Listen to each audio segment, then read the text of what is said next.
আসসালামু আলাইকুম, সবাইকে স্বাগত সিলভিয়ার রেসিপিতে।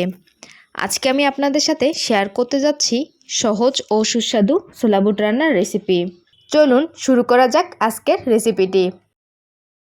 একটি বোল নিয়ে নিলাম, এর মধ্যে দিব ছোলা বুট 1 কাপ পরিমাণ। এবার ছোলা বুটগুলোকে ভিজিয়ে রাখার জন্য দিব পানি দিয়ে এগুলোকে 6 থেকে 7 ঘন্টা ভিজিয়ে রাখবো। আপনারা চাইলে 6 থেকে 7 ঘন্টার বেশিও ভিজিয়ে রাখতে পারবেন। 6 থেকে 7 ঘন্টা ভিজিয়ে রাখার পর একটি ছাঁকনির সাহায্যে ছোলা বুটগুলো থেকে পানি ছাড়িয়ে নিচ্ছি। এরপর আমি এগুলোকে আরও কিছুক্ষণের জন্য এভাবে ভেজানো অবস্থায় রেখে দিব। একটি প্যানে দিয়ে দিচ্ছি তেল 1 টেবিল চামচ পরিমাণ। এই তেলের মধ্যে আমি দিব কালো এলাচ 1টি, সাদা এলাচ 1টি, আস্ত গোলমরিচ 5 থেকে 6টি, আস্ত জিরা 1/2 চা চামচ পরিমাণ, আরও দিচ্ছি সরিষা দানা 1/3 চা চামচ পরিমাণ, কালো জিরা 1/3 চা চামচ পরিমাণ। আমি এখানে 1 কাপ ছোলা বুট নিয়েছি, তাই সব মশলা সেই অনুপাতেই ব্যবহার করেছি। এখন সবগুলো মশলা সামান্য ভেজে নিচ্ছি। ভেজে নেওয়া হয়ে গেলে এতে দিচ্ছি পেঁয়াজ কুচি 1/2 কাপ পরিমাণ। পেঁয়াজগুলোকে ভালোভাবে ভেজে নিতে হবে। পেঁয়াজের কালার সামান্য চেঞ্জ হয়ে এলে এতে দিব আদা বাটা 1 চা চামচ পরিমাণ ও রসুন বাটা 1 চা চামচ পরিমাণ। এবার আদা রসুন বাটাগুলোকে সামান্য কষিয়ে নিতে হবে। কষানো হয়ে এলে এতে দিব জিরা গুঁড়া 1 চা চামচ পরিমাণ, হলুদ গুঁড়া 1 চা চামচ পরিমাণ, মরিচ গুঁড়া 1 চা চামচ পরিমাণ। আবারও সব মশলাগুলোকে কষিয়ে নিতে হবে।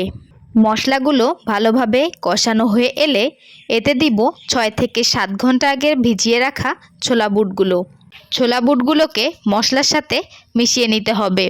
এগুলোকে প্রায় 2 থেকে 3 মিনিট কষিয়ে নিব। ভিডিওটি ভালো লাগলে লাইক দিন আর শেয়ার করুন আপনার বন্ধুদের সাথে। আর অবশ্যই আমার চ্যানেলটি সাবস্ক্রাইব করতে ভুলবেন না। কষানো শেষে দিয়ে দিচ্ছি পানি 4 কাপ পরিমাণ।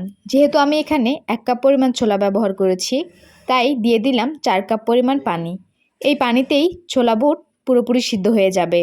আপনারা ছোলাগুলোকে আগে সিদ্ধ করে নিয়েও রান্নাটি করতে পারেন, তখন এ পর্যায়ে পানির পরিমাণ একটু কম করতে হবে। এখন ঢাকনা দিয়ে রেখে দিচ্ছি 10 মিনিটের জন্য। 10 মিনিটের মধ্যে ছোলা বুটগুলো প্রায় সিদ্ধ হয়ে যাবে। 10 মিনিট পর ঢাকনাটি খুলে নিচ্ছি। দেখতে পাচ্ছেন ছোলা বুটগুলো সিদ্ধ হয়ে এসেছে এবং পানির পরিমাণও প্রায় কমে গিয়েছে। এ পর্যায়ে আবারও ছোলা বুটগুলোকে কষিয়ে নিচ্ছি। এখন আর বেশি সময় নিয়ে কষিয়ে নিতে হবে না, পানি টেনে যাওয়া পর্যন্ত কষাতে হবে। বুটগুলোকে কমপক্ষে 6 থেকে 7 ঘন্টা ভিজিয়ে রাখুন, এতে দ্রুত সেদ্ধ হবে এবং নরম হবে। আমি এখানে আগে কোনো লবণ ব্যবহার করিনি, তাই দিয়ে দিচ্ছি লবণ স্বাদ মতো। লবণটাকে চেষ্টা করবেন সবসময় শেষে দিতে, চাইলে রান্নার সময়ও দিতে পারেন। লবণটাকে ভালোভাবে মিশিয়ে নিতে হবে এবং কিছুক্ষণ জাল করে নিতে হবে যেন সম্পূর্ণরূপে মিশে যায়। দেখতেই পাচ্ছেন বুটগুলো একদম পারফেক্টভাবে সিদ্ধ হয়েছে। প্রতিটা দানায় মশলার সুন্দর কোটিং লেগে আছে। ঝোলটা ঠিকঠাক ঘন, একদম ব্যালেন্সড। গরম গরম বুট রান্না এখন পরিবেশনের জন্য একদম রেডি। আপনি চাইলে ভাত, রুটি বা পরোটার সাথে খেতে পারেন, দারুণ লাগবে। আর এভাবেই তৈরি করে নিন ছোলা বুট রান্নার রেসিপিটি।